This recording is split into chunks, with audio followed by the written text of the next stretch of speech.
दोस्तों अगर ये कार्टून वीडियो आपको पसंद आता है तो इस वीडियो को एक लाइक कर दो। आपके लिए बहुत अच्छी वीडियो बनाऊंगा और अच्छे से एडिट भी करूंगा। मुश्किल से सुधा नदी में नहाकर घर आती है। अब तो रोजाना ही वो मालिनी और बाकी की गांव की औरतों के साथ नदी पर नहाने लगी। धीरे धीरे जब सुधा को लगा कि सचमुच नदी के आसपास सिर्फ औरतें ही आती हैं, तो वो थोड़ी बेफिक्र हो गई। पर एक दिन जब सब बहुएं नदी पर नहा रही थी, मालिनी भाभी, लग रहा है कोई हमें देख रहा है। नहीं तो तुम्हारे मन का वहम है। लगता है तुम्हारा डर अभी तक नहीं गया है। चलो जल्दी से नहा लो, फिर घर चलते हैं। अगले दिन भी सुधा को ऐसा ही महसूस हुआ। मालिनी भाभी, मैं कह रही हूँ ना कि कोई है जो हमें देखता है। मुझे बार बार गलत महसूस नहीं हो सकता। अरे बहू रानी, तुम बेकार में ही डर रही हो। किसी की इतनी मजाल नहीं जो हमें नहाते हुए देख ले। और ये सच था। गांव वालों की इतनी हिम्मत नहीं थी कि वो गांव की बहुओं को खुले में नहाते हुए देख ले।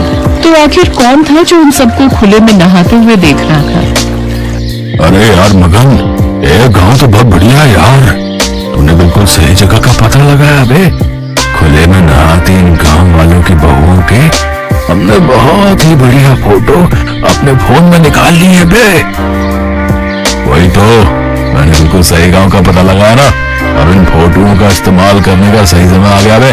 गांव के चौधरी की दोनों बहुएं भी उन औरतों के साथ ही नहाने आती हैं। चौधरी की बहुओं को ब्लैकमेल करके अच्छे खासे सोने के जेवर और रुपए ऐंठ लेंगे। और तो जानता ही है, ये गांव की भोली भाली बहुएं शर्म से किसी को कुछ नहीं बताएंगी। तो ठीक है, किसी दिन रास्ता रोककर ये फोटोएं उन्हें दिखा देते हैं। तो देर किस बात की है? कल दिन में जब वे दोनों नहा कर जा रही होंगी तभी रास्ते में उन्हें पकड़ लेंगे।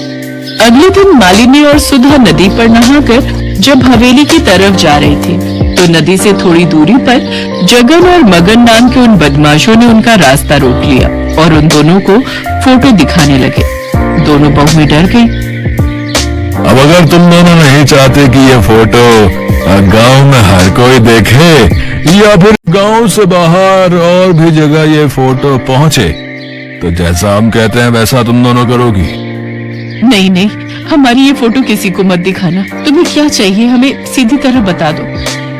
अगर तुम चाहती हो कि हम ये फोटो किसी को न दिखाएं और अपने फोन से हटा लें, तो कल दोपहर तक 2 लाख रुपए नकद और सोने के जेवर एक बैग में भरकर तुम दोनों हमें लाकर दोगी। उसके बाद हम यहाँ से चले जाएंगे। ठीक है, तुम चिंता मत करो। हम कल दोपहर तक तुम्हारी ये मांग पूरी कर देंगे। पर तुम तब तक ये फोटो किसी को नहीं दिखाओगे। मालिनी पूरी तरह घबरा चुकी थी। वो दोनों घर लौट आती हैं। मालिनी भाभी, हम ये गलत कर रहे हैं। अन्याय के सामने झुकना कायरता है। हम अन्याय को छूट दे रहे हैं। उन मुजरिमों को सजा मिलनी चाहिए। उनकी मांगे पूरी करके तो हम उन्हें और बढ़ावा दे रहे हैं। आज वो हमारे साथ ऐसा कर रहे हैं, कल किसी और के साथ करेंगे। ये सरासर गलत है भाभी। तो हम कर भी क्या सकते हैं सुधा? हमारी फोटो बदमाशों के पास है। हम ये बात किसी से नहीं कह सकते। बदमाश हमारी फोटो हर जगह दिखा देंगे। पर सुधा बहुत हिम्मत वाली थी। वो मालिनी को बिना बताए पुलिस स्टेशन पहुंचती है और वहां पर लेडी ऑफिसर को सारी बात बताती है। सुधा, तुम चिंता मत करो। मैंने ऐसे गुंडों को बहुत सीधा किया है। मैं जैसा कहती हूँ वैसा ही करना। सुधा पुलिस की मदद ले चुकी थी। अगले दिन वो मालिनी के साथ बदमाशों की बताई जगह पर पहुंचती है। गुंडे जैसे ही मालिनी और सुधा के पास आते हैं, तभी पुलिस भी वहां पहुंच जाती है। पुलिस को देखकर गुंडे घबरा जाते हैं। पकड़ लो इन गुंडों को। सीधी साधी गांव की औरतों को ब्लैकमेल करके उनके पैसे और जेवर की मांग करते हो।